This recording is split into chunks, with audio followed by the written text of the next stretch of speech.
Welcome back to the gun dungeon, guys. I'm sitting here loading the round that is going to be the topic of today's discussion. And the topic of today's discussion is going to be loading the round that I'm loading. So we are talking about 357 SIG and reloading it. Now, I have not been reloading 357 SIG for very long at all, loading these little truncated cones, which I think look cool as shit. I think that's just a cool looking bullet. But anyways, I've not been reloading it very long. I didn't plan to reload 357 SIG. When I first started with the round, it was mainly for, ballistics testing, clear gel comparisons, stuff like that for you guys. I've done it for you guys. Let's just be honest. That's what I did. I bit the bullet, pun intended, purchased into a barrel, and done it for you guys. A lot of people have been asking for it. So here we are. So in doing that, in my endeavors of testing the round, I had several people talking about, oh, well, even Underwood has underpowered their ammo. Now, I am not one that is inclined to believe that Underwood underpowers anything, because Underwood has a reputation of producing stout ammunition. I have no reason to believe otherwise. 357 SIG, the ammo that I have with them, I'm not going to say it was underpowered, but it's not as powerful as even published data from Hodgdon's website using long shot powder can produce. Within published data on Hodgdon's website, with a 124 grain bullet, I was getting, on the short that I made, I showed the high one, of course, which was 1493, if I believe to be correct. And I shot several just to confirm that, it wasn't just an anomaly. And the lowest that I got was 1433. Now, granted, that's a pretty large extreme spread, but most were around the 1450, 1470, 1460, in that range. 1493 was on the high side, 1433 was on the low side. I want to say I shot 7 or 8 rounds, something like that. But even on the low side, from a 3.1 inch barrel, we're talking about from a shield,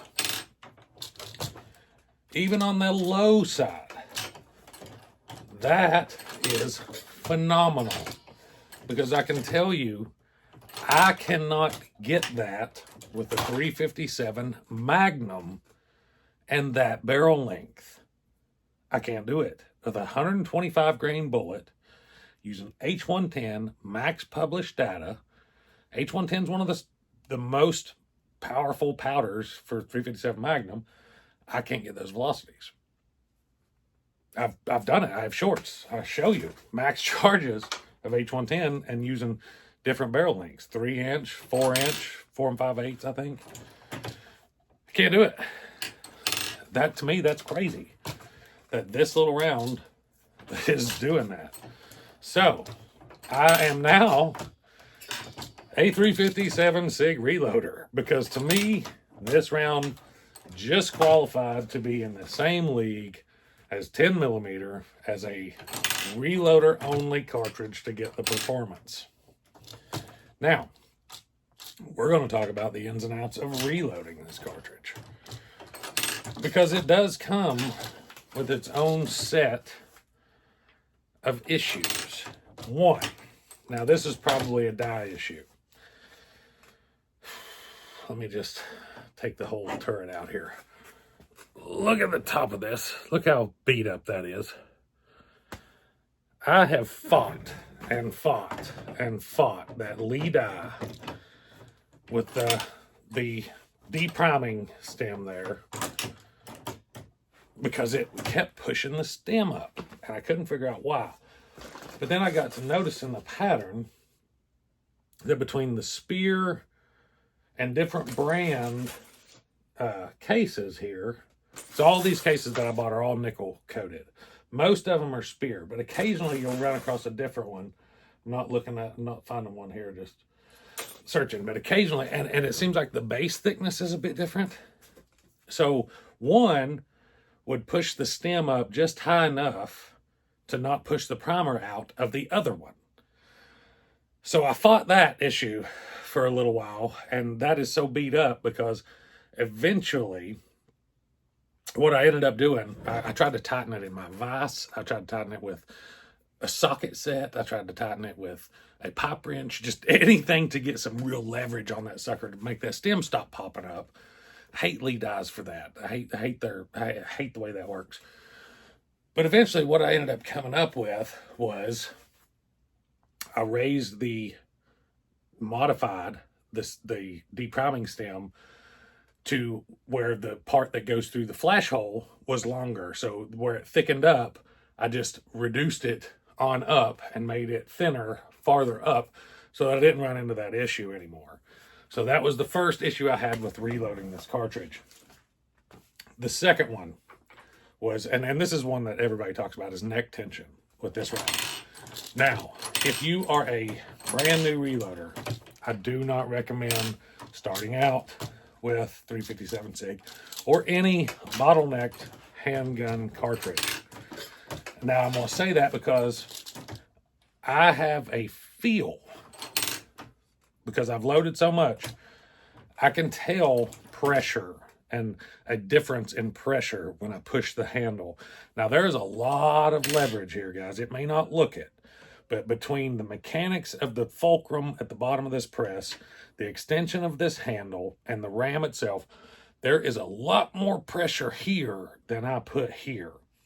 So there's a big difference here, but you can feel it if you are familiar with how your press feels and how it's supposed to feel. Now, when it comes to neck tension, when it comes to seating the bullet, that's where you got to pay attention here, because I have ran into a few cases that even though they went through the sizing die, I'm an experienced reloader, dropping primers everywhere. Even though it went through the sizing die, when it came to seating a bullet, I could feel that it just seated a little too easy. So I done the bench check. And the bench check is you take your round, you put it against your bench, and you push and see if you can push the bullet back into the case. Because the issue with these is from here to here, you don't have a lot of surface area. So if you have low neck tension in this short area, you can push the bullet back in the case. And what happens when that takes place is you get increased chamber pressures. And that's not something you want with this particular round, especially if you're loading hot rounds. And you know me, I like hot rounds even to practice with, because that's what I'm going to shoot in defensive purposes. And that's what I need to be familiar with. So I don't want bullet setback. So you got to be vigilant on paying attention to the feel when you're reloading. That's why I don't recommend this. One of the reasons I don't recommend this for a new reloader, because somebody that's reloaded for years and has experience, you guys that's done it, you know I'm telling the truth. When something feels off, it's like boom, 1,000 flags go off in your head. It just feels off. Something feels wrong. And you stop and you go off, you figure out what it was. Same thing here. So, now, another thing that kind of sucks about 357 SIG, you got to lube the cases. Bottleneck cartridge. So, you can't use carbide dyes and just truck right along. But you don't have to use the old roll pad and the case lube and all that stuff. You've seen me sitting here loading this for 9 minutes now. If you just get your finger full of Imperial sizing wax, you don't really have to do a whole lot. Look, I just dipped. We'll go through one round. Like, I'm not using, if you watch I keep my fingers off of everything that I have the sizing wax on. Don't touch the sizing wax again. There's still plenty on my fingers. And I can do that for 6, 7 rounds before I have to actually touch it again. Now, sometimes I'll go ahead and do it anyways, just because, but you don't have to. Oh, yeah, I'll get that in a minute. But you don't have to. You can just keep right on trucking. There'll be enough on your fingers to give you enough lubrication, because a little bit goes a long way with that stuff. So if you're loading 357 SIG and you're not using Imperial sizing wax, you are doing yourself a disservice. I use that. It's like Frank's Red Hot. I put that shit on everything. Anyways, that's all I use as far as sizing wax or sizing lube goes. That's literally all I use for everything. The next thing, you've got to get your crimp wrap. Uh-oh, I had a little bulge, but that was fired from a Glock. You got to get your crimp wrap. If you under crimp, you're going to be worried you're going to have bullet setback. And it won't be a neck tension issue. It'll be because you under crimped. If you over crimp, you can have bullet setback. And I know that sounds counterintuitive, but if you think about it, here's your case neck. If you over crimp, you can flare that neck just a fuzz. So this part goes outward, and this part is where the majority of your tension is. So pretend my hands are the neck, elbows are the shoulder. If you bring this in too far, you can, the bottom of my hand goes out, top goes in. You want to just, that's what you want to do, just, and leave this exactly how it is from the sizing dot, and just, but you want enough, Hopefully that makes sense. Trying to simplify it the best that I can. And next, reloading issues. I don't know what number we're on now. You got to have the right profile bullet. And let me show you what I mean by that. I tried a 115 grain bullet. And you're going to stay right there because I'm not going to edit this video, and I'm going to run over here and grab one.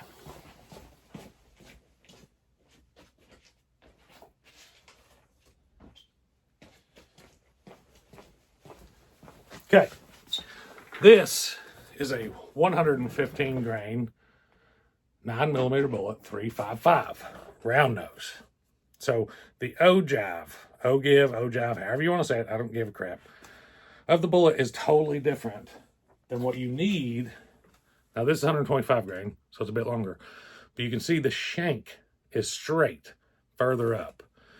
Now that's not saying you can't use round nose bullets, but you can't use certain round nose bullets to where the case mouth comes above where the bullet starts to come in, because then you lose neck tension. And as I've said, with this round, neck tension is very, very critical. So you got to make sure you have the right bullets. Now, so far in everything that I've loaded, XTP's perfect profile for 357 SIG. V-Crowns, perfect profile for 357 SIG. 125. Now, they make a 124 grain V-Crown that is deeper dished and made for 9mm, but they also make a 125 grain V-Crown, which is tailored for the 357 SIG. Trying to think of them right offhand, is AP, maybe it's Nosler, AP, good profile for 357 SIG. But just make sure that the shank of the bullet is straight enough, long enough up the bullet to get full neck tension. So you can't, even though the round calls for a .355 diameter bullet, you can't run just any 355 diameter bullet in 357 SIG and get proper neck tension. So that is where we're at with that. Other than that, once you get set up and get your dies set, get your decapping pin lined up from Lee. Oh, yeah. Tight like a tiger. But you don't really expect super high quality from Lee. You expect functionality, and that's what you get. You got it. If you buy Lee stuff, you gotta like to tinker on stuff. That's just the way it goes. I like Lee stuff. I use a lot of Lee stuff, but I don't care to tinker on stuff either. So that's where we're at. But as you see here, once you get everything set up and rolling, boys, we are rolling just like anything else. Just like sitting here reloading any bottlenecked rifle cartridge that has brass that's already prepped and ready to go. That's essentially what it is. This is the exact same process for me loading 5.56, exact same process for me loading 300 Blackout.